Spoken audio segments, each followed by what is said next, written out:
Chronic long duration അതായത് നമ്മൾ ഓർക്കാറുള്ളൂ. പക്ഷെ രണ്ട് കാര്യം ഇപ്പോൾ സാർ പറഞ്ഞു, ഒന്ന് ക്യൂറബിൾ ആണ്, മറ്റേത് ഇൻക്യൂറബിൾ ആണ്. ഒന്ന് പിന്നെ ഫാമിലിയെ കൂടി അഫക്റ്റ് ചെയ്യുന്നു, മറ്റൊരു അത്ര അഫക്റ്റ് ചെയ്യുന്നില്ല. വേറെന്താ ഡിഫറൻസ് അക്യൂട്ട് ക്രോണിക്? ഇതിപ്പം വെറും ക്രോണിക് ആണോ അതോ ഈ എൻഡ് സ്റ്റേജ് കോംപ്ലിക്കേഷൻസ് വന്ന് പിന്നെ ഫർദർ ഒരു ട്രീറ്റ്മെൻറ്റ് ഇല്ലാത്ത പേഷ്യൻസിന് അവരുടെ കുറച്ച് ലൈഫ് ബാക്കിയുണ്ടെങ്കിൽ ആ ലൈഫിന് ക്വാളിറ്റി ഇമ്പ്രൂവ് ചെയ്യുന്നതിന് മാത്രമല്ലേ ഈ പാലിയേറ്റീവ് എന്ന് പറയുന്നത്. ട്രീറ്റ്മെന്റ് അല്ലല്ലോ അത് ആക്ച്വലി.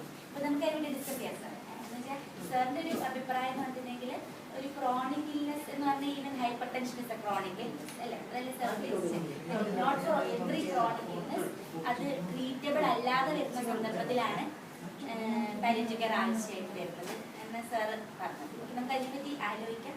ഫസ്റ്റ് ഓഫ് ഓൾ നമുക്കൊന്ന് ആലോചിക്കേണ്ട ഒരു കാര്യം, ഈ ക്രോണിക് അത് ക്യൂറബിളോ ആട്ടെ.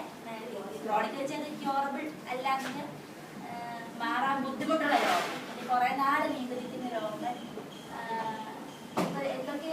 എന്തൊക്കെ അസുഖങ്ങൾ നന്നായിട്ട് ഉൾപ്പെടുത്താറ് യൂഷ്വലി ക്രോണിക് ഇൽനെസ് എന്ന് പറയുമ്പോൾ?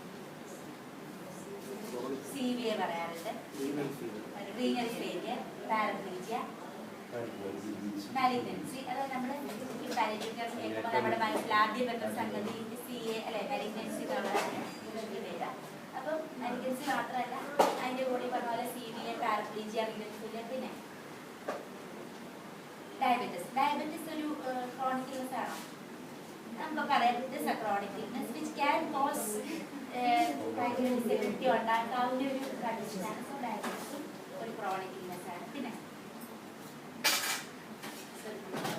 സെറിബ്രൽ പാൽസി, അങ്ങനെ ഒരു കൺജസ്റ്റഡ് ഡയനോമലീസ് അങ്ങനെയൊക്കെ. പിന്നെ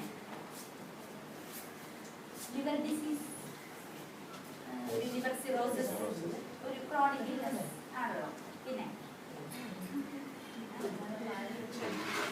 HIV ഒരു വലിയൊരു കൺസേൺ അല്ലേ, അത് ക്യൂറബിൾ അല്ല. അപ്പോൾ അങ്ങനെ വരുമ്പോൾ അതും ഒരു ക്രോണിക് ഇൽനെസ്. പിന്നെ ഡിമെൻഷ്യ, ഓൾഡ് ഏജ് ഒരു രീതി നോക്കുകയാണെങ്കിൽ എന്തായാലും മാറാത്ത അസുഖമാണ് ഓൾഡ് ഏജ്.